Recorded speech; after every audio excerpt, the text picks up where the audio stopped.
আসসালামু আলাইকুম। চলে আসলাম আবার আপনাদের সামনে। ভিসা কেন ক্যান্সেল হচ্ছে সেই বিষয় নিয়ে কিছু কথা বলবো। তার আগে আমাদের চ্যানেলটি সাবস্ক্রাইব করে না থাকলে সাবস্ক্রাইব করে রাখবেন, পাশে থাকা বেল বাটনটি অন করে দিবেন।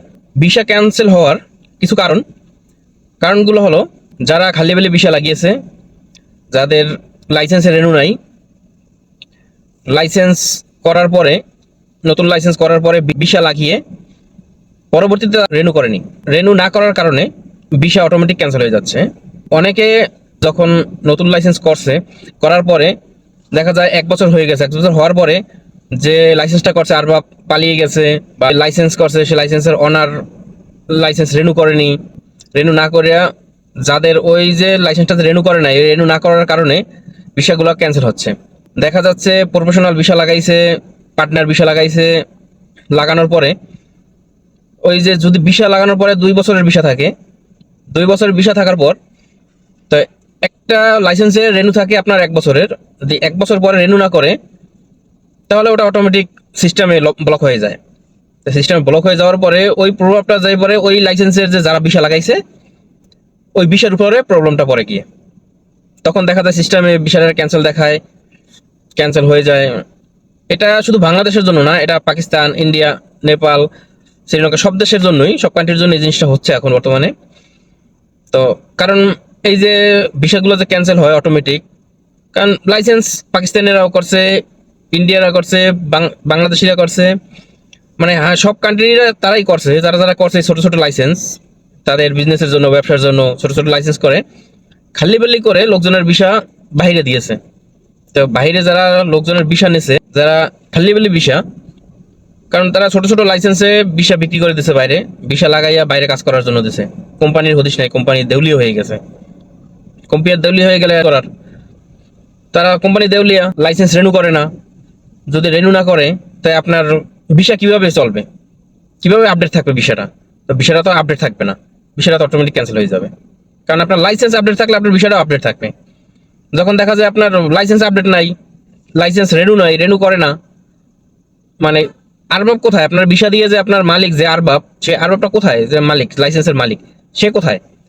সেও দাও, সে তো নাই। তো সে যদি না থাকে, আপনার লাইসেন্স, কার লাইসেন্স আপনি কাজ করতেছেন, কোথায় কাজ করতেছেন? আপনার ব্যাংক স্টেটমেন্ট আছে, ব্যাংক স্টেটমেন্ট নাই। মালিকের সাথে আপনি ভিসা লাগাইছেন, সেই মালিকে খোঁজ খবর নাই, সেই মালিক লাইসেন্স রেনু করে নাই। তো যদি লাইসেন্স রেনু না করে, তাই এগুলো সিস্টেম কি করবে? নিজেরা তো আর লাইসেন্সটা করে দেবে না, রেনু করে দেবে না। আপনাদের যাই যে আপনাদের বিষয় আছে সেই তো রেনু করবে, তাই না? এখন তারা যদি রেনু না করে, এগুলো কার দোষ?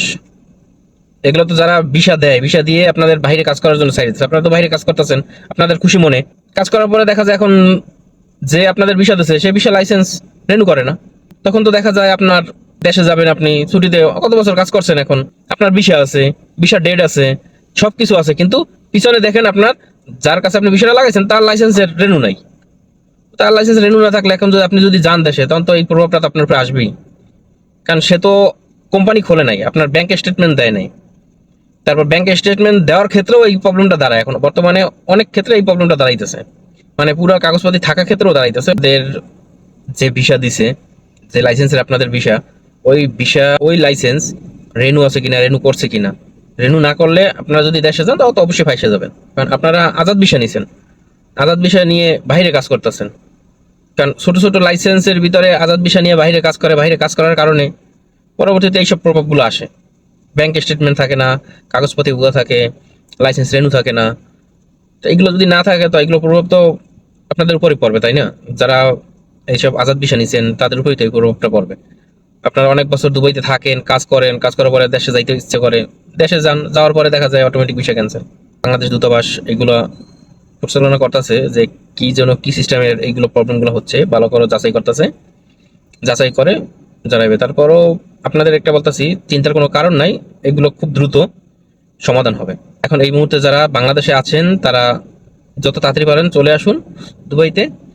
আর যারা দুবাইতে আছেন তা এখন কিছুদিন আপনারা বাংলাদেশে যাইন না, সব দুবাইতেই থাকুন। এতদিন যখন অপেক্ষা করছেন আর কিছুদিন অপেক্ষা করুন, সবকিছু ঠিক হয়ে যাবে, সবকিছু সমাধান হবে। আমাদের সাথে থাকবেন, চ্যানেলটি সাবস্ক্রাইব করে রাখবেন, লাইক কমেন্ট শেয়ার করবেন। সঠিক তথ্য আমি আপনাদের তুলে ধরার জন্য চেষ্টা করব। আল্লাহ হাফেজ।